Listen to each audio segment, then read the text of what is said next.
Ano kaya kung ganito ang sitwasyon? Biglang nagiba ang takbo ng panahon. Ano kaya itsura ng ating mundo kung matupad ang mga bagay na ito? Di na magdadamit ang mga babae, ang araw sisikat na tuwing gabi.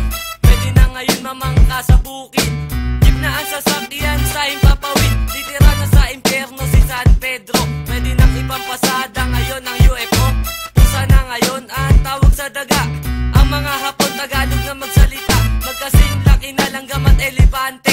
Di na magpapatuli ang mga lalaki, ang matitino ikukumpine sa mental. Ang presidente babalik sa kunsyan, 24 oras na ang TV patrol. Dole na ang ginagamit na bola sa basketball.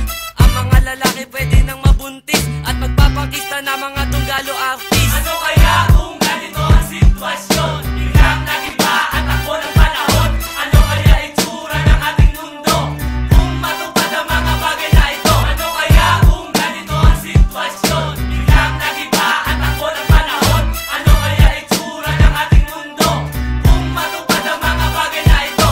Wala nang halaga ang diamante at ginto. Cellphone na ang gagawin pamato sa piko. Ice pick na ang gamit na espada ni Panday. At may marathon na ngayon sa Pilay. Huhulihin na lahat ng gwapo sa mundo. Sa buong isang taon, araw-araw may bagyo. Gagawin tambakan ng basura ang luneta. US at Iraq, ibabalik na ang gera. Isasarado na lahat ng paaralan. Ang Pasko ipagdiriwang na tuwing November 1. Pwede na ang inumin ang tubig sa kanal. Ang shabu ngayon ay hindi na illegal. Bulang pipit bingi ang bagong star witness. Dito sa Pinas, bawal na ang flawless. Hindi na wanted ang mga kidnappers. Sa game ka na ba? Pwede na mag-time first. Ano kaya kung ganito ang sitwasyon? Biglang nagiba ang takbo ng panahon. Ano kaya itsura ng ating mundo kung matupad ang mga bagay na ito? Ano kaya kung ganito ang sitwasyon? Biglang nagiba ang takbo ng panahon. Ano kaya itsura ng ating mundo kung matupad ang mga bagay na ito? Laos na ngayon ang teleserye, pwede nang gawing noodles ang alambre. Sa Manila, so ikukulong ang preso. Libre na ngayong kuryente ng Meralco. Ang gulong ng kotse, gagawing tatsulok.